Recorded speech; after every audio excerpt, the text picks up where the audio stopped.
ನಮಸ್ತೆ. ಶ್ರೀಗಂಧದ ಗುಡಿ ಸೀರಿಯಲ್ನ ಇವತ್ತಿನ ಸಂಚಿಕೆಗೆ ಸ್ವಾಗತ. ಇನ್ನೂ ಯಾರೆಲ್ಲ ನನ್ನ ಚಾನಲ್ಗೆ ಸಬ್ಸ್ಕ್ರೈಬ್ ಆಗಿಲ್ಲ, ಸಬ್ಸ್ಕ್ರೈಬ್ ಮಾಡಿಕೊಂಡು ಸಪೋರ್ಟ್ ಮಾಡಿ.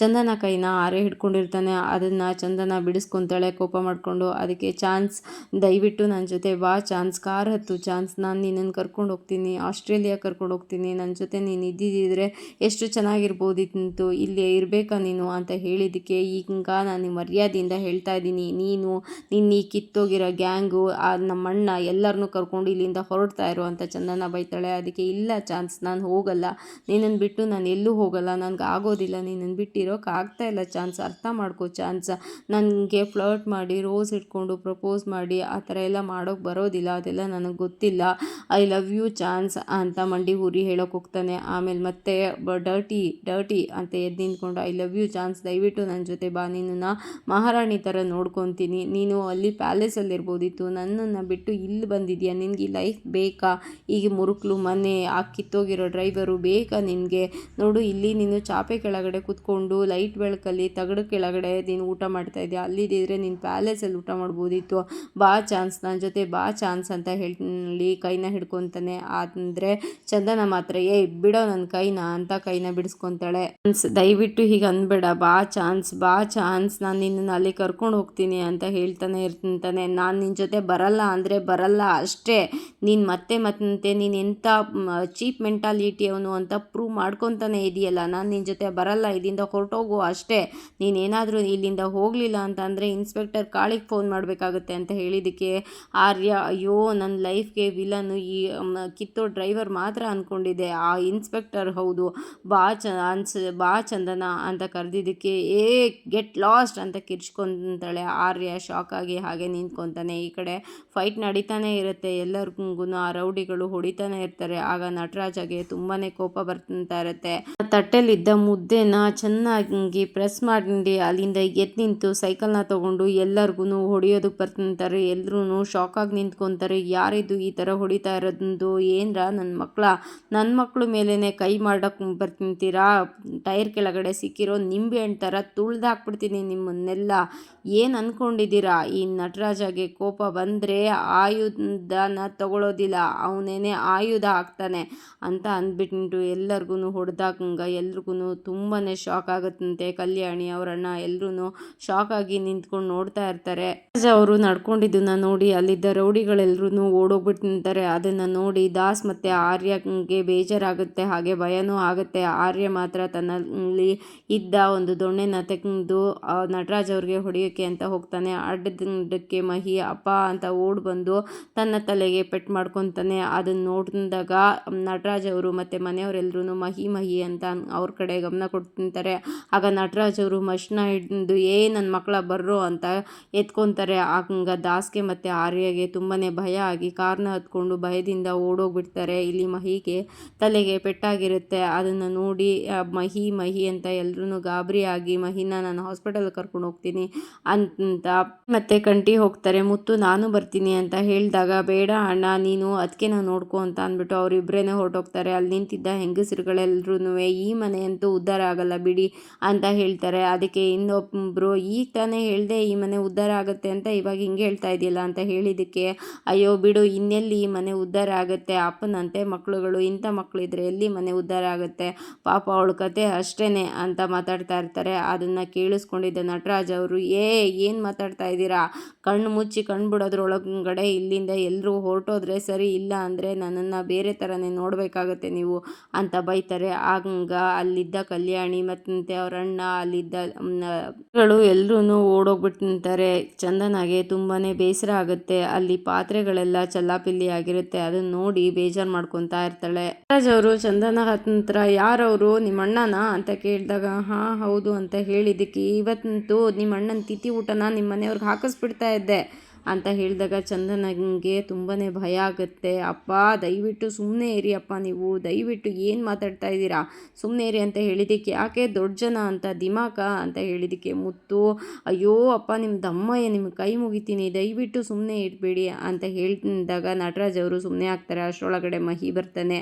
ಮಹಿ ಬಂದದ್ದನ್ನು ನೋಡಿ ಮಹಿ ಹೇಗಿದೆಯಾ ಏನಾಯಿತು ಅಂತ ವಿಚಾರಿಸಿದಾಗ ಏನೂ ಆಗಿಲ್ಲ ಅಣ್ಣ, ನನಗೊಂದು ಚಿಕ್ಕ ಗಾಯ ಅಷ್ಟೇ ಅಂತ ಹೇಳಿದ್ದಕ್ಕೆ ತುಂಬ ನೋವಾಗ್ತಾ ಇದೆಯಾ ಪುಟ್ಟ ಅಂತ ಹೇಳಿದ್ದಕ್ಕೆ ಇಲ್ಲ ಅಣ್ಣ, ಒಂಥರ ಈ ಬ್ಯಾಂಡೇಜ್ ಒಂಥರ ಚೆನ್ನಾಗಿದೆ, ಒಂದು ಚಿಕ್ಕ ಗಾಯ ಅಷ್ಟೇ, ನಮ್ಮ ಅತ್ತಿಗೆಗೇನು ಆಗಲಿಲ್ವಲ್ಲ ಅಷ್ಟೇ ಸಾಕು ಅಂತ ಹೇಳಿದಾಗ ತುಂಬ ಏನು ನೋವಾಗ್ತಾ ಇಲ್ಲ ಅಲ್ವಾ ಪುಟ ಅಂತ ಹೇಳಿದ್ದಕ್ಕೆ, ಇಲ್ಲ ಅಣ್ಣ ನಮ್ಮ ಅತ್ತಿಗೆಗೋಸ್ಕರ ಇಂಥ 1000 ಏಟು ಬೇಕಾದ್ರೂ ನಾನು ತಿಂತೀನಿ, ಆದರೆ ನಮ್ಮ ಅತ್ತಿಗೆ ಹೋಗಲಿಲ್ಲಲ್ಲ ಅವ್ರ ಜೊತೆ ಅಷ್ಟೇ ಸಾಕು ಅಂತ ಹೇಳ್ತಾನೆ. ಚಂದನ, ಇಲ್ಲ ನನ್ನಿಂದನೇ ಇದೆಲ್ಲ ಆಗಿದ್ದು, ತುಂಬ ನೋವಾಗ್ತಾ ಇದೆಯಾ ಅಂತ ಅಳೋದಕ್ಕೆ ಶುರು ಮಾಡ್ತಾಳೆ. ಅಯ್ಯೋ ಅದಕ್ಕೆ ನೀವ್ಯಾಕೆ ಅಳ್ತಾ ಇದ್ದೀರಾ, ನೀವು ದಯವಿಟ್ಟು ಅಳಬೇಡಿ ಅಂತ ಹೇಳಿದಾಗ ಹರಿನುವೆ, ಯಾಕ್ರಿ ಅಳ್ತಾ ಇದ್ದೀರಾ ನೀವು, ಅಳಬೇಡಿ ಅಂತ ಹೇಳ್ತಾನೆ. ಅದಕ್ಕೆ ಇಲ್ಲ ನನ್ನಿಂದನೇ ಇದೆಲ್ಲ ಆಗಿದ್ದು, ನಾನಿಂದನೇ, ನಾನು ಇಲ್ಲಿ ಬರಲೇಬಾರ್ದಿತ್ತು, ನನ್ನಿಂದ ನಿಮಗೆ ಇಷ್ಟೆಲ್ಲ ತೊಂದರೆ ಅಂತ ಹೇಳಿದ್ದಕ್ಕೆ, ಇಲ್ಲ ಅದಕ್ಕೆ ನನಗೆ ಯಾವುದೇ ರೀತಿ ತೊಂದರೆ ಇಲ್ಲ, ಒಂದು ಚಿಕ್ಕ ಗಾಯ ಅಷ್ಟೇ, ನಾನಿವಾಗ ಹುಷಾರಾಗಿದ್ದೀನಿ, ನಿಮಗೋಸ್ಕರ ನಾನು ಎಷ್ಟು ನೋವು ಬೇಕಾದ್ರೂ ನಾನು ತಡ್ಕೊತೀನಿ, ನೀವು ಚೆನ್ನಾಗಿದ್ರೆ ಸಾಕು, ನೀವು ನಮ್ಮ ಜೊತೆ ಇದ್ದೀರಲ್ಲ ಅಷ್ಟೇ ಸಾಕು ಅಂತ ಮಹಿ ಹೇಳ್ತಾನೆ. ಅದನ್ನು ಕೇಳಿ ಹರಿ ಎಲ್ಲರಿಗೂ ತುಂಬಾ ಖುಷಿ ಆಗುತ್ತೆ. ಚಂದನ, ಇಲ್ಲ ಅದು ನಾನು ಇಲ್ಲಿ ಬರ್ತಿರ್ಲಿಲ್ಲ, ಅದು ಪೊಲೀಸ್ ಸ್ಟೇಷನಲ್ಲಿ ಅಂತ ನಿಜ ಹೇಳಕ್ಕೆ ಹೋಗ್ತಾಳೆ. ಅದಕ್ಕೆ ಹರಿ, ಅಯ್ಯೋ ಎಲ್ಲರೂ ಸರಿಯಾಗಿದ್ದಾರೆ, ಇವಾಗ ಪ್ರಾಬ್ಲಮ್ ಸಾಲ್ವ್ ಆದಮೇಲೆ ಇವಾಗ ಮತ್ತೆ ಪ್ರಾಬ್ಲಮ್ ಮಾಡೋಕೆ ಹೊರಟಿದ್ದೀರಲ್ಲ, ಬಾಯಿ ತುಂಬ ಅತ್ತಿಗೆ ಅಂತ ಹೇಳಿದ್ದಾನೆ, ಇವಾಗ ನೀವು ಏನಾದರೂ ಹೇಳಿದ್ರೆ ಅವನು ಹತ್ಕೊಂಡು ಮಲ್ಕೊತಾನೆ, ಅದು ಬೇಕಾ, ಇವಾಗ ಇದೆಲ್ಲ ಆಗಿದೆಯಲ್ಲ ಆಮೇಲೆ ಹೇಳಿವ್ರಂತೆ ಬಿಡಿ ಅಂತ ಅಂದ್ಬಿಟ್ಟು ತಡಿತಾನೆ. ಚಂದನ, ಇಲ್ಲ ನಾನು ಹೇಳಬೇಕು ಅಂತ ಇರ್ತಾಳೆ. ಆಗ ಮುತ್ತು, ಅದೇನೋ ಹೇಳಬೇಕು ಅಂತಿದ್ದಾರಲ್ಲ ಹೇಳಿ ಬಿಡು ಅಂತ ಹೇಳಿದಕ್ಕೆ, ಇಲ್ಲ ಅಣ್ಣ ಅವರು ನನ್ನಿಂದ ಈ ಥರ ಎಲ್ಲ ಆಗೋಯ್ತಲ್ಲ ಅಂತ ಫೀಲ್ ಮಾಡ್ಕೊತಾ ಇದ್ದಾರಲ್ಲ ಅಷ್ಟೇ, ಅವರು ಯಾವಾಗಲೂ ಅಷ್ಟೇ, ಅವರಿಂದ ಯಾರಿಗಾದ್ರು ತೊಂದರೆ ಆದರೆ ಅವರಿಗೆ ತುಂಬಾ ಬೇಸರ ಆಗುತ್ತೆ, ಅದಕ್ಕೆ ಇದು ಮಾಡ್ತಾ ಇದ್ದಾರೆ ಅಷ್ಟೇ. ಅಣ್ಣ ಊಟ ಮಾಡೋಣ, ಮಹಿನ ಕರ್ಕೊಂಡು ಬಾರೋಣ, ನೀವು ನಡೀರಿ ಮಲ್ಕೊಳ್ಳಿ ಅಂತ ಅಂದ್ಬಿಟ್ಟು ಒಳಗಡೆ ಬರ್ತಾರೆ.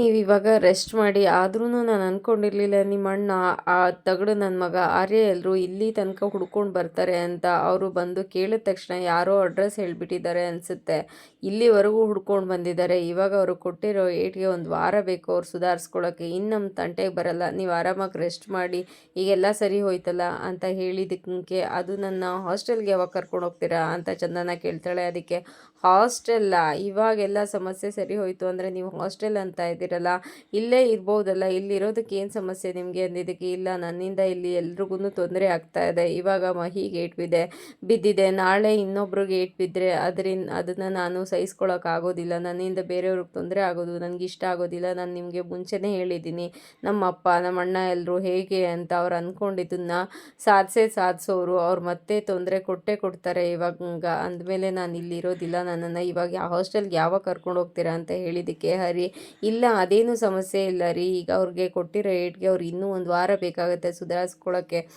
ಇನ್ನು ಅವರು ಇಲ್ಲಿಗೆ ಬರೋದಿಲ್ಲ ಅಂತ ಹೇಳಿದ್ದಕ್ಕೆ, ಇಲ್ಲ ನಾನು ಹಾಸ್ಟೆಲ್ಗೆ ಹೋಗಲೇಬೇಕು, ನಾನು ಹಾಸ್ಟೆಲ್ಗೆ ಹೋಗಿ ಮನೆಗೆ ಫೋನ್ ಮಾಡ್ತೀನಿ, ನಡೆದಿದ್ದನ್ನೆಲ್ಲ ಹೇಳ್ತೀನಿ, ಆವಾಗ ಯಾರಿಗೂ ಅದರಿಂದ ಸಮಸ್ಯೆ ಇರೋದಿಲ್ಲ ಅಂತ ಹೇಳಿದಾಗ ಹರಿ, ಅಯ್ಯೋ ಇವಾಗ ಅದೆಲ್ಲ ಬೇಕಾ, ಎಲ್ಲ ಸಮಸ್ಯೆನೂ ಕ್ಲಿಯರ್ ಆಗಿದೆ ಅಂದಾಗ ಮತ್ತೆ ಇನ್ನೊಂದೇನೋ ಅಂತ ಹೇಳ್ತಾ ಇದ್ದೀರಲ್ಲ, ಇವಾಗ ನೀವು ಇಲ್ಲಿರೋದಕ್ಕೆ ಏನು ಸಮಸ್ಯೆ ಅಂತ ಹೇಳಿದ್ದಕ್ಕೆ, ಈಗೇನು ನೀವು ನನ್ನನ್ನು ಹಾಸ್ಟೆಲ್ಗೆ ಕರ್ಕೊಂಡು ಹೋಗ್ತೀರಾ ಕರ್ಕೊಂಡು ಹೋಗಲ್ವಾ ಹೇಳಿ, ಇಲ್ಲ ಅಂದರೆ ಬಿಡಿ ಆಯಿತು, ನಿಮ್ಮ ಅಣ್ಣ ಮುತ್ತು ಹತ್ರನೇ ಕೇಳಿ ನಾನು ವ್ಯವಸ್ಥೆ ಮಾಡ್ಕೊತೀನಿ ಅಂತ ಹೇಳಿದ್ದಕ್ಕೆ, ಅಯ್ಯಯ್ಯೋ ಆ ಥರ ಎಲ್ಲ ಮಾಡಿಬಿಡಿ ಅಂತ ಹರಿ ಹೇಳ್ತಾನೆ. ಅದಕ್ಕೆ ಮತ್ತೆ ಇನ್ಯಾರ ಹತ್ರ ನಾನು ಸಹಾಯ ಕೇಳಲಿ, ಇಲ್ಲಿ ಯಾರು ನನಗೆ ಪರಿಚಯ ಇದ್ದಾರೆ, ನೀವೇ ಸಹಾಯ ಮಾಡಲ್ಲ ಅಂದರೆ ಇನ್ಯಾರು ಮಾಡ್ತಾರೆ, ನಾನು ಹಾಸ್ಟೆಲ್ಗೆ ಹೋಗಬೇಕು ಅಷ್ಟೇ, ಅಲ್ಲಿಗೆ ಹೋಗಿ ನಾನು ಒಂದು ಜಾಬ್ ಅಂತ ಹುಡ್ಕೊತೀನಿ, ನಾನು ಇಲ್ಲಿಗೆ ಬಂದಿದ್ದ ಉದ್ದೇಶನೇ ಬೇರೆ, ಆದರೆ ಇಲ್ಲಿ ನಡೀತಾ ಇರೋ ಇದು ಸಿಚುವೇಶನ್ಸೇ ಬೇರೆ, ಇಲ್ಲ ನಾನು ಹೋಗಲೇಬೇಕು ಹಾಸ್ಟೆಲ್ಗೆ, ಇವಾಗ ನೀವು ನನ್ನನ್ನು ಹಾಸ್ಟೆಲ್ಗೆ ಕರ್ಕೊಂಡು ಹೋಗ್ತಿರೋ ಇಲ್ವೋ ಹೇಳಿ ಅಂತ ಹೇಳಿದ್ದಕ್ಕೆ, ಸರಿ ಆಯಿತು ನಾಳೆ ಕರ್ಕೊಂಡು ಹೋಗ್ತೀನಿ ಅಂತ ಹೇಳ್ತಾನೆ. ಸರಿ ಆಯಿತು, ಬೆಳಗ್ಗೆ 9 ಗಂಟೆಗೆ ನಾನು ಹಾಸ್ಟೆಲಲ್ಲಿ ಇರಬೇಕು ಅಷ್ಟೇ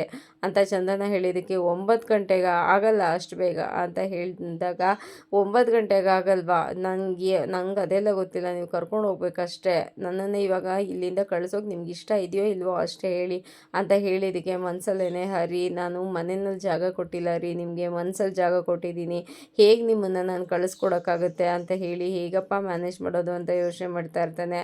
ಆಗ ಚಂದನ, ಈಗ ನಾಳೆ ನೀವು ನನ್ನನ್ನು ಹಾಸ್ಟೆಲ್ಗೆ ಕರ್ಕೊಂಡು ಹೋಗಬೇಕು ಅಂತ ಹೇಳಿದ್ದಕ್ಕೆ, 9 ಗಂಟೆಗೆ ಆಗಲ್ಲ ರೀ, ಅದು ಒಬ್ಬರು VIP ಪಿಕಪ್ ಮಾಡಿ ಡ್ರಾಪ್ ಮಾಡಿ ಇನ್ನೊಂದು ಏರ್ಪೋರ್ಟ್ಗೆ ಒಂದು ಡ್ರಾಪ್ ಇದೆ ಅಂತ ಹೇಳಿದಾಗ, ಹಾಗಾದರೆ ನಿಮ್ಮ ಕಂಪ್ನಿನಲ್ಲಿ ಬೇರೆ ಡ್ರೈವರ್ಸ್ಗಳೇ ಇಲ್ವಾ ಅಂತ ಚಂದನ ಕೇಳ್ತಾಳೆ. ಅದಕ್ಕೆ ಬೇರೆ ಡ್ರೈವರ್ಸ್ ಇದ್ದಾರೆ, ಆದರೆ ನನ್ನ ಥರ ಡ್ರೈವರ್ಸ್ ಇಲ್ವಲ್ಲ ಅಂತ ಹೇಳಿದ್ದಕ್ಕೆ, ಇವಾಗ ಬೇರೆಯವರೆಲ್ಲ ಡ್ರೈವರ್ಸ್ಗಳಿದ್ರು, ಆದರೂ ನನ್ನನ್ನೇ ಯಾಕೆ ನಿಮ್ಮ ಮನೆಗೆ ಡ್ರೈವರಾಗಿ ಕಳಿಸಿದ್ರು ಆ ಥರ ಇದನ್ನು ಅಂತ ಹೇಳಿದ್ಗೆ, ಸರಿ ಇವಾಗ ನನ್ನನ್ನು ಎಷ್ಟು ಗಂಟೆಗೆ ಕರ್ಕೊಂಡು ಹೋಗ್ತೀರಾ ಅಷ್ಟು ಹೇಳಿ ಅಂತ ಹೇಳಿದಾಗ, ಅದನ್ನೇ ಕ್ಯಾಲ್ಕುಲೇಟ್ ಮಾಡ್ತಾಯಿದ್ದೀನಿ ಇರ್ರಿ ಅಂತ ಹೇಳಿಬಿಟ್ಟು, ಒಂದು 12 ಗಂಟೆಗೆ ಬರ್ತೀನಿ ರೆಡಿಯಾಗಿರಿ ಅಂತ ಹೇಳ್ತಾನೆ. ಅದಕ್ಕೆ ಪಕ್ಕಾನಾ ಅಂತ ಹೇಳಿದ್ಕೆ 100% ಪಕ್ಕ ನಾನು ಬರ್ತೀನಿ, ನೀವು ರೆಡಿಯಾಗಿರಿ ಅಂತ ಹೇಳಿದಾಗ ಚಂದನ ಸರಿ ಆಯಿತು ನಾನು ರೆಡಿ ಆಗಿರ್ತೀನಿ, ನೀವು ಬಂದು ಕರ್ಕೊಂಡು ಹೋಗ್ಬೇಕಷ್ಟೆ ಅಂತ ಹೇಳ್ತಾಳೆ. ಸರಿ ಆಯಿತು, ಇವಾಗ ಮಲ್ಕೊಂಡು ರೆಸ್ಟ್ ಮಾಡಿ ಇದೆಲ್ಲ ಬಿಟ್ಬಿಡಿ, ತಲೆಯಿಂದ ತೆಗೆದಾಕಿ ಆರಾಮಾಗಿರಿ ಅಂತ ಹರಿ ಹೇಳಿಬಿಟ್ಟು ಗುಡ್ ನೈಟ್ ಹೇಳಿ ಹೊರಗಡೆ ಬರ್ತಾನೆ. ಹೊರಗಡೆ ಬಂದಮೇಲೆ ಬಾಗಿಲು ಹಾಕ್ಕೊಳ್ಳೋಕ್ಕೆ ಅಂತ ಚಂದನ ಹೋಗ್ತಾಳೆ. ಬಾಗಿಲಿಗೆ ಅಡ್ಡವಾಗಿ ಚೇರ್ನ ಕೊಡೋಕೆ ಹೋಗ್ತಾ ಇರ್ತಾಳೆ.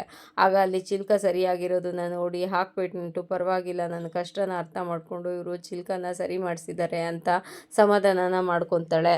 ಆದಮೇಲೆ ನಟರಾಜ್ ಅವರು ಕಂಠಿ ಬಚ್ಚಿಟ್ಟಿದ್ದ ಆಯಿಲ್ನ ತೊಗೊಂಡು ಬಂದು ಬಚ್ಚಿಟ್ಕೊಂಡು ಬಂದು, ಅಯ್ಯೋ ನಾನು ಈ ಸಂಸಾರದ ಹೊರೆನ ಹೊತ್ತಿರೋ ಹಾಗೆ ನೀನು ನನ್ನ ಭಾರನ ಹೊತ್ಕೊಂಡು ಓಡಾಡ್ತೀಯ, ಮಕ್ಕಳಂತೂ ನನ್ನ ಬಗ್ಗೆ ಕೇರೇ ಅನ್ನೋದಿಲ್ಲ, ಆದರೆ ನಾನಂತೂ ನಿನ್ನನ್ನು ಚೆನ್ನಾಗಿ ನೋಡ್ಕೊತೀನಿ ಚಿನ್ನ.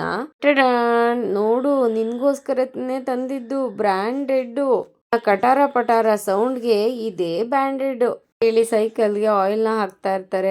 ಹಂಗ ಕಂಠಿ ಅಲ್ಲಿ ತಾನು ಇಟ್ಟಿದ್ದ ಆಯಿಲ್ನ ಹುಡ್ಕೊಂಡು ಅಲ್ಲೆಲ್ಲ ಹುಡುಕ್ತಾನೆ, ಎಲ್ಲೂ ಸಿಗೋದಿಲ್ಲ. ಏನಾಯಿತು ಅಂತ ಹುಡುಕ್ಬೇಕಾರೆ ನಟರಾಜ್ ಅವರು ಹಾಕ್ತಾ ಇರೋದನ್ನು ನೋಡಿ, ಏಯ್ ಏನಯ್ಯ ಮಾಡ್ತಾ ಇದೀಯ ನೀನು, ನನ್ನ ಗಾಡಿಗೆ ಅಂತ ತಂದು ಇಟ್ಟಿದ್ದೆ ಇಂಜಿನ್ ಆಯಿಲ್ನ ನೀನು ತೊಗೊಂಡು ಬಂದು ನಿನ್ನ ಸೈಕಲ್ಗೆ ಹಾಕ್ತಾ ಇದೀಯಾ, ಮನೇಲೆಲ್ಲ ಹುಡುಕ್ತಾ ಇದ್ದೆ ಅಂತ ಹೇಳಿದಾಗ ನಟರಾಜ್ ಅವರು, ಯಾಕೆ ಹುಡುಕ್ತಾ ಇದೆ, ನಾನೇ ತಂದು ಅಲ್ಲಿ ಇಡ್ತಾ ಇದ್ನಲ್ಲ ಅಂತ ಹೇಳ್ತಾರೆ. ಅದಕ್ಕೆ ನಿನಗೆ ನಾಚಿಕೆ ಮಾನ ಮರ್ಯಾದೆ ಏನೂ ಅಲ್ಲಯ್ಯ, ಮನೆಯವ್ರು ತಂದಿಟ್ಟಿರೋದನ್ನೇ ಕದ್ಕೊಂಡು ತೊಗೊಂಡು ಬಂದು ನಿನ್ನ ಸೈಕಲ್ಗೆ ಹಾಕೊತಾ ಇದೆಯಲ್ಲಯ್ಯ, ಈ ಸೈಕಲ್ನ ಕದ್ಕೊಂಡು ಬಂದಿಲ್ಲ ಅಂತ ಹೇಳಿದ್ದಕ್ಕೆ ಕಂಠಿ, ಇನ್ನೇನು ದುಡ್ಡು ಕೊಟ್ಟು ಕೊಂಡ್ಕೊಂಡು ಬಂದ್ಯಾ ಅಂತ ಹೇಳಿದ್ದಕ್ಕೆ, ಅಯ್ಯೋ ಹಾಗಲ್ಲ ಹೇಳಿದ್ದು, ಅಪ್ಪ ಯಾರಿಗೂ ಬೇಡ ಅಂತ ಹೇಳಿದ್ದಕ್ಕೆ ನಟರಾಜ್ ಅವರು, ಅಯ್ಯೋ ಡೋಂಟ್ ವರಿ ಮೈ ಸನ್, ಇನ್ಯಾರಿಗೂ ನಾನು ಅಪ್ಪ ಆಗೋಕ್ಕಾಗೋದಿಲ್ಲ ಅಂತ ಹೇಳಿದಾಗ, ಇದೇನಯ್ಯ ಇದು ಈ ಥರ ಮಾತಾಡ್ತೀಯ ನೀನು, ಮಕ್ಕಳು ಮುಂದೆ ನಿಂದು ಇದು ಕೂದಲಿಗೆ ನೆರೆ ಬಂದು ಸಾಯೋ ವಯಸ್ಸಾದ್ರೂ ಇನ್ನೂ ಬುದ್ಧಿ ಬರಲಿಲ್ಲಲ್ಲ ನಿನಗೆ, ನನ್ನ ವಸ್ತುಗಳನ್ನೇ ತೊಗೊಂಡು ಬರ್ತೀಯ, ಇವತ್ತು ಆಯಿಲ್ ಕತ್ಕೊಂಡು ಬಂದಿದ್ಯಾ,